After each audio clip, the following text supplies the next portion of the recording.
নমস্কাৰ আপোনালোকক স্বাগতম জনাইছোঁ ভিজন জব চেনেললৈ। আমি আজি ডিছকাছ কৰিম BTCত ওলোৱা LPUP এডভাৰটাইজমেণ্টৰ বিষয়ে।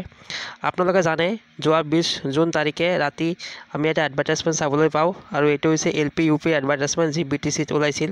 তো এডভাৰটাইজমেণ্টত লিখা আছিলে যে অহা 21 জুন তাৰিখৰ পৰা অনলাইন আবেদন ষ্টাৰ্ট হ'ব, কিন্তু আজি 21 জুন পাৰ হৈ আজি 22 জুন আহিল, কিন্তু লিংক এক্টিভেট হোৱা নাই। যি কি নহওক লিংক এক্টিভেট হৈ যাব, আজি বা কালিৰ ভিতৰতে এক্টিভেট হৈ যাব। তো এতিয়া আজি মই মেইনলি ডিছকাছ কৰিম NOS কেণ্ডিডেটসকলক লৈ। NOS কেণ্ডিডেট যি তেখেতক যিটো হনৰেবল সুপ্ৰিম কোৰ্ট আৰু হাইকোৰ্টৰ পৰা যি জাজমেণ্ট দিছিলে, এই জাজমেণ্টৰ পাছত তেখেতক ফ্ৰেছ ৰিক্ৰুইটমেণ্টত পাৰ্টিচিপেট কৰিবলৈ সুবিধা প্ৰদান কৰি দিছে।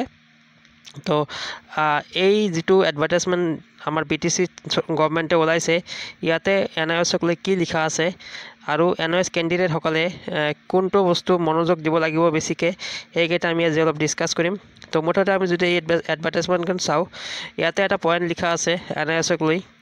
আপোনালোকে যদি এইটো পইণ্ট চাই, মই ইয়াতে মাৰ্ক কৰি আছোঁ, এইটো পইণ্টত লিখা আছে In case of 18-month DLED from NIOS, the notification issued from the Director of Elementary Education Assam, White number EAASIU 36-2025-3, dated Kahilipara, the 17th June may be follow. তাৰমানে 17 জুনত এটা অৰ্ডাৰ ওলাইছিলে NIOS DLEDক লৈ। এই অৰ্ডাৰটো ইয়াতে এইটো এডভাৰটাইজমেণ্টত ফ'ল' কৰা হ'ব। এতিয়া আপোনালোকে ভাবিব যে এইটো কি অৰ্ডাৰ ওলাইছিল, কি নটিচ এটা ওলাইছিল আৰু ক'ৰ পৰা এইটো নটিচটো আহিছিল, যিটো নটিচ এই BTC এই ৰিকুৱাৰমেণ্টত ফ'ল' কৰা হ'ব।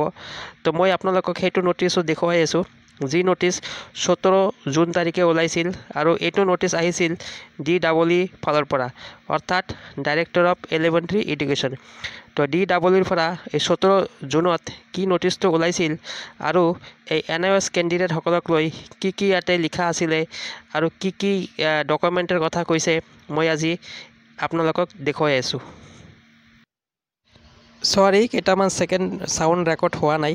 তো আপোনালোকে এইটো নটিচ চাব পাৰিছে DEEৰ ফালৰ পৰা 17 জুনত ওলাইছিলে। তো ইয়াতে লিখা আছে যে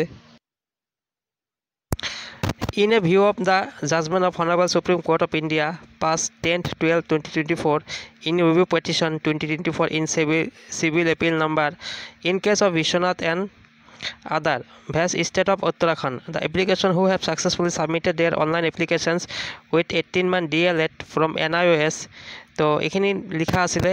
তো মেইন ইয়াতে যিটো লিখিছে এইটো আপোনালোকে মন দিব। ইয়াতে লিখিছে যে the proof of in-service teacher as on 10/8/2017, তাৰমানে NIOS DLED যিসকল কেণ্ডিডেট NIOSত DLED কৰিছে, তেখেতে অলৰেডি যিকোনো এটা স্কুলত ছাৰ্ভিচ কৰি আছিলে। আৰু এই নটিচ মতে ইয়াতে লিখা আছে 2017 আগষ্টৰ আগত তেখেতে যে স্কুলত ছাৰ্ভিচ কৰি আছিলে, এই ছাৰ্ভিচ হিচাপে তেখেতৰ প্ৰুফ দিব লাগিব যে তেখেতে ছাৰ্ভিচ কৰি আছিলে। ঠিক আছে, তো এই প্ৰুফ সম্পৰ্কে কেইটামান ডকুমেণ্ট ইয়াতে আপোনালোকক ৰেডি কৰি ৰাখিব লাগিব। আপোনালোকৰ যেতিয়া ভেৰিফিকেশ্যন হ'ব, তেতিয়া আপোনালোকে এই ডকুমেণ্টখিনি আপোনালোকে তাতে শ্ব' কৰিব লাগিব। ঠিক আছে, তো এইখিনি ইয়াতে ডকুমেণ্ট লিখা আছে।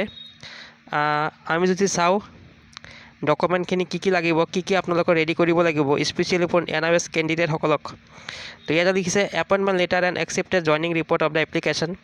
তাৰমানে আপোনালোকে যিটো স্কুলত কাম কৰি আছিলে, এপইণ্টমেণ্ট লেটাৰটো আপোনালোকে নিশ্চয় লাভ কৰিছিলে, এইটো সকলোৰে আছে। এইটো আপোনালোকে ৰেডি কৰি ৰাখিব লাগিব আৰু এইটো আপোনালোকে যেতিয়া ডকুমেণ্ট ভেৰিফিকেশ্যন হ'ব তেতিয়া এইটো আপোনালোকক শ্ব' কৰিব লাগিব। তাৰপিছত লিখা আছে minutes of the school management committee of the school in respect of appointment of the applicant concerned. তাৰপিছত আপোনালোকে যিটো স্কুলত কাজ কৰি আছিলে, এই স্কুল মেনেজমেণ্ট কমিটিৰ পৰা এটা চাৰ্টিফাই কপি আপোনালোকে ল'ব লাগিব যে আপোনালোকে এইটো স্কুলত এপইণ্টমেণ্ট লাভ কৰিছিলে। তাৰপিছত লিখা আছে photocopy of the attendance register of the school during the service period of the applicant duly countersign by the head of the institutions.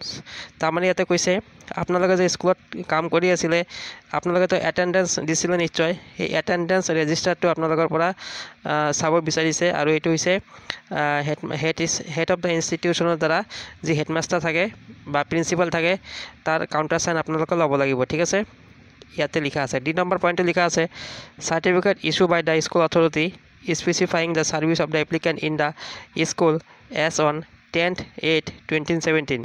তাৰপিছত লিখা আছে salary statement starting the pay band, basic pay, DA and other allowance of the applicant for the entire service period।